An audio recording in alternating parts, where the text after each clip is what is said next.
Et salut, c'est Alexandre, j'espère que tu vas bien. On va voir dans cette vidéo ensemble comment trouver ta voie. Alors aujourd'hui peut-être que tu es au collège, tu es au lycée, tu cherches ton orientation ou peut-être que tu cherches une reconversion ou que tu es sur le point d'entamer un bilan de compétences pour savoir un peu où tu en es au niveau professionnel. Et on va voir ensemble du coup les éléments que la majorité des personnes oublient quand ils cherchent leur orientation, leur vocation. Et on va voir tout ça pour que tu prennes ça en compte dans ton orientation. Alors la première notion que je voudrais te partager, c'est que tu as une étude de Pôle emploi qui t'explique que 85% des métiers d'ici à 2035 n'existent pas encore. Alors si elle peut paraître exagérée, alors dédramatisons la chose. Ce qu'il faut savoir, c'est qu'on est à un tournant majeur dans la façon dont on travaille aujourd'hui. Tu as plusieurs futurs qui sont possibles, mais tu as un avenir. C'est-à-dire qu'on entend beaucoup parler de digitalisation en ce moment. Le monde est à la robotisation, etc. Donc tu as des métiers qui sont menacés par ça et il faut le savoir. Il ne faut pas se diriger vers des métiers qui sur le long terme en fait ne sont pas porteurs tout simplement. Ou alors il faut faire évoluer son métier. Et d'un autre côté, tu as tous ces enjeux environnementaux, climatiques, etc. qui appellent une réponse des gouvernements à venir un peu encadrer le monde du travail pour qu'il y ait un impact moindre sur l'environnement. Et ça veut dire que dans les années à venir, on ne va pas travailler de la même façon qu'on travaille aujourd'hui.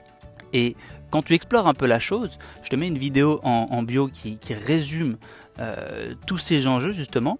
On est sur un peu une période instable au niveau du travail parce qu'on ne sait pas trop vers quoi on se dirige. D'un côté, tu as tout ce côté robotisation qui menace pas mal d'emplois. Et d'un autre côté, tu as plein d'enjeux qui en même temps demandent de reconnecter un petit peu plus à l'essentiel dans notre façon de travailler. Et moi, comme j'aime le dire, notre métier, il faut qu'il soit au service de qui l'on est et de nos valeurs, tout simplement.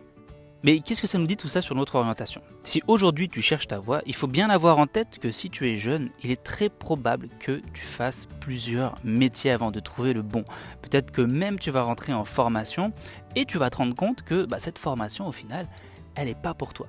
Mais quelquefois, on est obligé de faire un pas en avant, puis de faire deux pas en arrière pour s'apercevoir qu'au final, c'était pas notre voie. Ça, c'est relativement fréquent à notre époque de s'orienter, puis après de se réorienter ou de se reconvertir, tout simplement parce que, quand on cherche notre voie, la plupart du temps, on ne fait pas de l'orientation, on fait de l'insertion.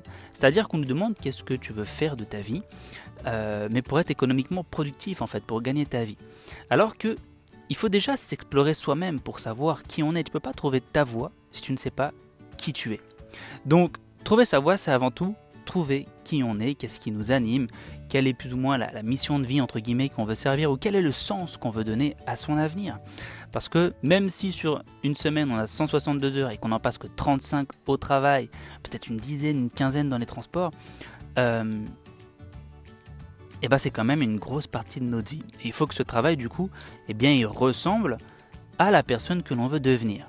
Et du coup, pour ça, tu as plusieurs façons de trouver ta voie, que je ne vais pas te décrire dans cette vidéo. Par contre, je vais te mettre plein de liens en description pour que tu ailles t'explorer toi-même. Tu as le côté Ikigai qu'on parle beaucoup, trouver son Ikigai, trouver sa vocation en quelque sorte.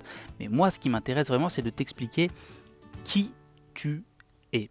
Et du coup, je vais partager avec toi 2 livres qui vont t'apporter l'équivalent de peut-être 4-6 mois de coaching, puisque tu vas trouver dedans des outils pratiques pour te comprendre un petit peu mieux et mettre ta profession au service de ton avenir.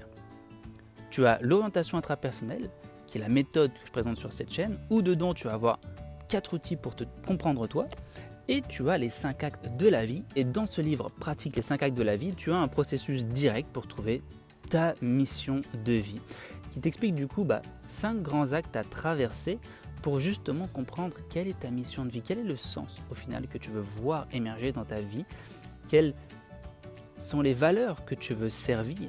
Et ça, c'est des questions vraiment à se poser. Et du coup, ça te permet de comprendre d'où tu viens, quelle image que tu as de toi et quelle image que les autres ont de toi. Et la plupart du temps, on s'oriente en fonction de ce que les autres projettent sur nous. Et c'est comme ça que tu as des personnes qui se reconvertissent, parce qu'ils se rendent compte qu'ils n'ont pas choisi leur voie par rapport à eux. Ils ont choisi la voie dans laquelle ils sont par rapport aux autres, par rapport à l'image que les autres leur renvoyaient d'eux-mêmes. Donc l'idée, c'est de rentrer dans une quête un peu introspective pour comprendre qui on est, mais surtout qui on veut devenir. Qu'est-ce qu'on veut servir tout au long de notre vie, à quoi on veut être utile, mais aussi tout simplement qu'est-ce qui nous épanouira au quotidien et qui nous permettra d'être en accord avec nous. Une fois qu'on sait qui est-ce qu'on veut devenir, eh bien l'idée ça va simplement être de trouver un métier qui va être en accord avec cette personnalité qu'on veut incarner. Ce que je veux vraiment que tu comprennes dans cette vidéo, c'est que c'est important de te couper du côté horizontal quand on cherche notre voie. Horizontal dans le sens où on a tendance à chercher notre voie par rapport à ce qu'on entend par-ci, par-là, la famille, les amis, le conseil d'orientation, etc., etc. Et au final, ces personnes-là, ils ne nous connaissent pas. Et nous-mêmes, des fois, on a du mal à se connaître, à se comprendre. Donc c'est pour ça qu'on écoute ce qu'on dit autour de nous. Mais ce qu'il faut vraiment, du coup, c'est aller vers cette verticalité, vers ce qui est-ce que je suis au final. Qu'est-ce qui m'anime? Qu'est-ce qui fait sens avec ma personnalité?